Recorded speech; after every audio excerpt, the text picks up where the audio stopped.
Magandang umaga mga kahuan, narito na ating ulat panahon ngayong araw. Happy Friday po sa ating lahat. Umiiral pa rin po ang dalawang weather system sa ating bansa. Una na dyan ay ang mahinang northeast monsoon or amihan na nakaka-apekto lamang po dito sa may extreme northern Luzon. Habang over the rest of the country, mainit na panahon na sinasamahan ng mga pag-ulan, dulot naman niya ng easterlies o yung hangin galing Pacific Ocean. Samantala, base pa rin sa ating latest satellite animation, wala tayong inaasahang bagyo or maging low pressure area na papasok ng ating bansa sa mga susunod na araw. Ngayong araw po ng Friday, asahan pa rin ang epekto ng easterlies sa malaking bahagi po ng Luzon.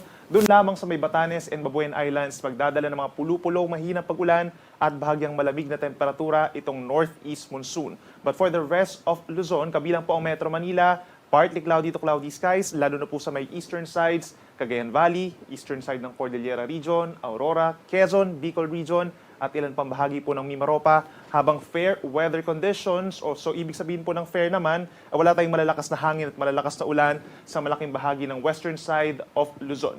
Pagsapit naman po ng hapon hanggang sa gabi, meron pa rin mga isolated rain showers, mga light to moderate rains po, lalo na po sa may eastern side ng Quezon as well as Bicol Region.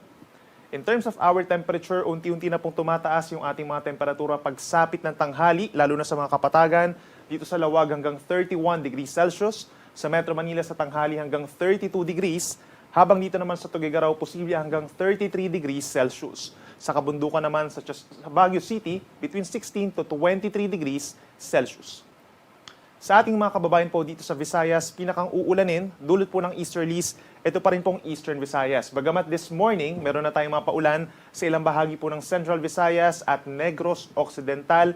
Yan din po ay dulot ng easterlies at mga mahina hanggang katamtamang ulan po ang mararanasan ngayong umaga. But itong Tacloban, Leyte and Samar provinces as well as Biliran ay mostly cloudy skies po tayo at makakaranas din tayo ng mga pag-ulan hanggang mamayang gabi. Dahil po yan sa easterlies, kaya mag-ingat sa mga posibleng pagbaha at pagguho ng lupa.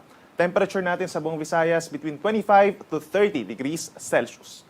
At sa ating mga kababayan naman po dito sa Mindanao, pinaka-apektado pa rin ng mga pag-ulan dulot ng easterlies ang Caraga region. Mga light to moderate rains din po ito.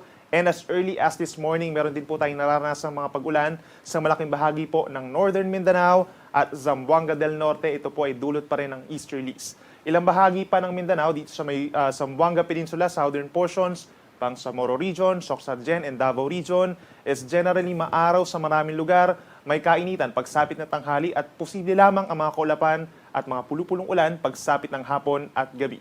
At dito rin po sa may southern Mindanao, sa mga syudad, makakaranas ng pinakamaiinit na temperatura, kagaya na lamang sa may Davao City hanggang 33 degrees Celsius, at dito pa rin sa may Gensan, Cotabato City, and Zamboanga City, possible yung between 34 to 35 degrees Celsius pagsapit ng tanghali.